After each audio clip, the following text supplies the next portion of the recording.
What's going on, everybody? Thank you for joining us here at Offside and Out of Bounds. We're going to be breaking down the late games for the round of 32, which was Saturday, March 19th. There were a few late games there that we weren't able to recap just due to time, so we're going to capture those right now as we continue to capture all the games recapped and preview every single game of this March Madness tournament. I'm Adam, and he's Junior, and we're going to jump right into it with St. Mary's 5 at UCLA 4.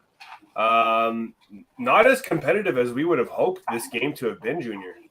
No. This is one the system got right and we got wrong. The one thing that I absolutely hate about a team like UCLA is the massive inconsistencies in their game. One night they're coming out 56 points and they're winning by 2, and then they're beating a top power program by 15, and it gets tough to back a team like that.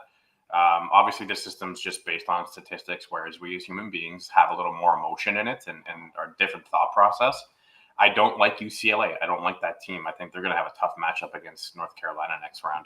A lot of people thought that last year too, right? Yeah. And they were, they kind of moved on there. But like I said, all the way to the Final Four. If Johnny Juzang wakes up, and he did a little bit, he had 14 and 8, so he had a little more stamp on that game.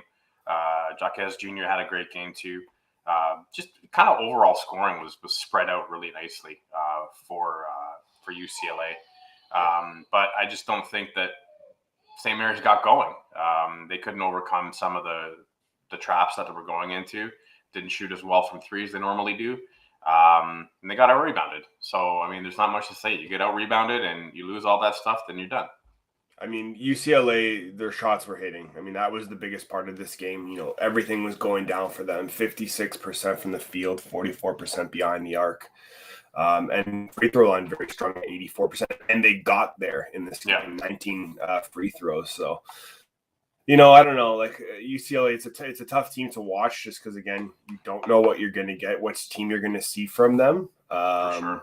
But, I'm not going to count them out. I mean, they're still here, and they went deep last year, on no expectations to go anywhere near where they did. So let's see what happens, as they go into the sweep. Yeah, the one thing that I did kind of respect is that they were getting their buckets on the floor, and they were not relying on that three to push a lead or, bring the other team back in. Whereas St. Mary's, as you can see by the stats, they were relying heavily on that three when, what is it, like a third of their shot attempts came from three. 21 shots from three, Yeah, they were relying a lot on that three ball, and they weren't hitting it as often as I think that they hoped they would.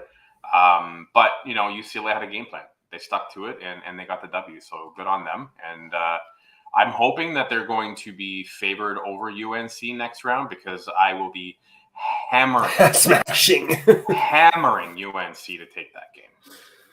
Well, join us on Wednesday night where we're going to go into in-depth previews of Thursday and Friday night's games, which will capture that UCLA UNC, and I'm going to smash the Tar Heels like crazy. I really like this team, and if they can keep those turnovers down, that would be even better for them. So. Awesome. Okay, well, look, everybody, thanks for joining us here at Offside and Out of Bounds as we continue to recap the NCAA March Madness tournament. This is the round of 32. We will be back later tonight, providing you some updates on Sunday, March 20th, day 2 of the round of 32. And that's going to wrap it for us. Make sure to smash the subscribe button, hit the likes, comments below. And we want to have you on our journey as we continue through March Madness and on to all the other major sports as we approach playoff time and baseball season is about to start. I'm Adam.